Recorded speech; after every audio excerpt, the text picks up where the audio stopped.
नमस्कार दोस्तों, मेरा नाम है समर त्रिपाठी और आप देख रहे हैं स्टार समाचार की एक खास रिपोर्ट।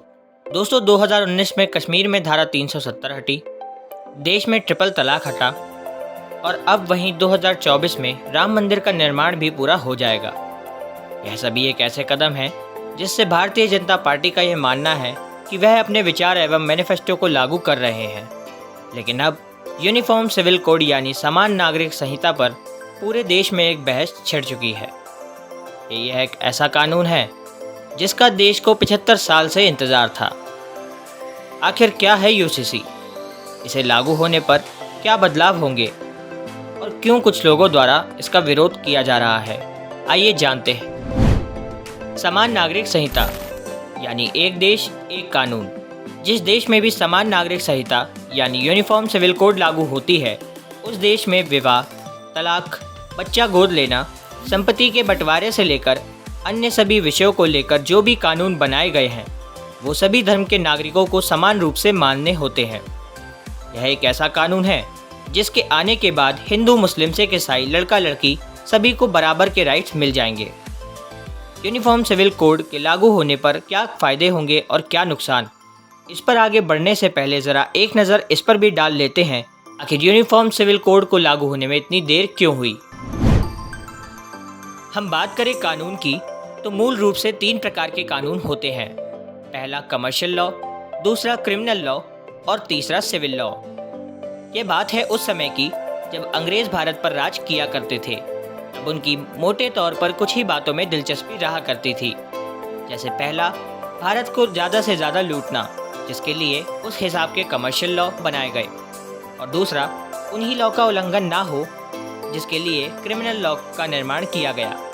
मगर भविष्य का ध्यान न रखते हुए, यानी बदलते वक्त के साथ महिलाओं की स्थिति क्या होनी चाहिए, उनके पास क्या अधिकार होने चाहिए, इस बात का ध्यान न रखते हुए सिविल लॉ का निर्माण नहीं हुआ।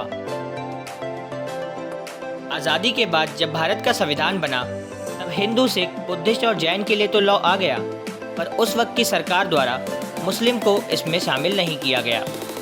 इसमें शादी, तलाक, उत्तराधिकारी के मामले उन्हें अपने मजहब के हिसाब से तय करने का हक दे दिया गया, जिस पर उस वक्त के बड़े नेता जेपी कृपलानी ने पंडित जवाहरलाल नेहरू के इस फैसले को सांप्रदायिक बताया और कहा, ऐसा लगता है कि नेहरू सरकार मुस्लिम महिलाओं की स्थिति सुधारना ही नहीं चाहती है, जिसका सरकार पर कोई असर नहीं पड़ा। फिर शाबानू केस हुआ, जिसमें सुप्रीम कोर्ट ने पर्सनल लॉ के खिलाफ जाकर एक फैसला लिया, लेकिन तब भी कांग्रेस नेता राजीव गांधी के लाए गए कानून द्वारा सुप्रीम कोर्ट का फैसला ही पलट दिया गया, जिस पर राजनीति तो चलती ही रही।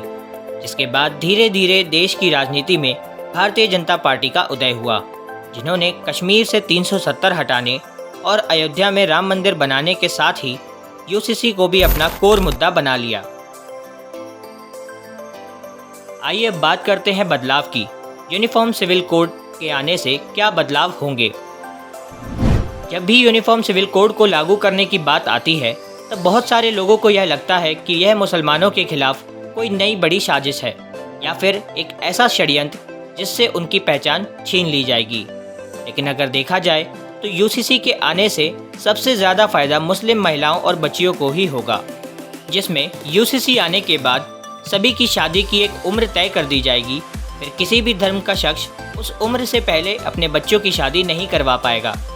दूसरा, यूसीसी आने के बाद तलाक लेने का प्रोसेस सभी के लिए एक हो जाएगा। तीसरा, तलाक होने के बाद मुस्लिम महिलाओं को भी अपने शौहर से गुजारा पाने का हक मिल जाएगा। चौथा, नए कानून के बाद मुस्लिम महिलाएं भी बच्चे गोद ले पाएंगी, जो कि मुस्लिम पर्सनल लॉ में यह हक नहीं दिया गया है। पाँचवा, बाकी धर्म की तरह मुस्लिम मर्द भी एक से ज़्यादा शादी नहीं कर पाएंगे। और छठा, बेटे की तरह बेटियों को भी संपत्ति में हिस्सा दिया जाएगा। यूसीसी एक ऐसा कानून होगा जिससे एक वर्ग की महिलाओं और बच्चियों को बराबर का दर्जा मिलेगा। क्या ऐसे कानून का हमें स्वागत नहीं करना चाहिए या सिर्फ इसे एक राजनीतिक चाल बताकर इस पर रोक लगानी चाहिए, इसका विरोध करना चाहिए। आइए अब ये भी जानते हैं कि यूसीसी का इतना विरोध देश में क्यों हो रहा है।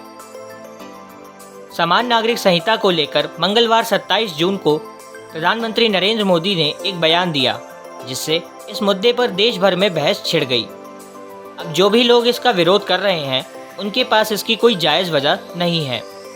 उनका बस इतना ही कहना है, जो भी चीज़ मज़हब के हिसाब से है उसमें बदलाव नहीं होना चाहिए। अगर देखा जाए तो यह सिर्फ भारतीय जनता पार्टी का चुनावी मुद्दा नहीं, ऐसे बहुत से केस हैं जिस पर हाई कोर्ट और सुप्रीम कोर्ट ने अलग अलग सरकारों को यूसीसी को लागू करने की बात कही है। जैसे 2017 में शायरा बानो के केस में सामान्य आचार संहिता लागू करने की बात कही गई। ऐसे ही 2021 में भी हिंदू कपल के तलाक लेने पर दिल्ली हाई कोर्ट ने यूसीसी की बात कही थी, लेकिन फिर भी लोग इसका विरोध भारतीय जनता पार्टी का इलेक्शन एजेंडा बताकर कर रहे हैं। हैरानी की बात यह भी है, जो लोग इस कानून का विरोध कर रहे हैं वह वही लोग हैं जो हर बात पर सरकार को संविधान का सम्मान करने की सलाह देते हैं और भारत को हर वक्त एक सेकुलर देश बताते हैं। पर अब जब सरकार एक ऐसा कानून लागू करना चाहती है जिससे सभी तरह के भेदभाव खत्म हो जाएंगे, लेकिन तब भी इसका विरोध जारी है।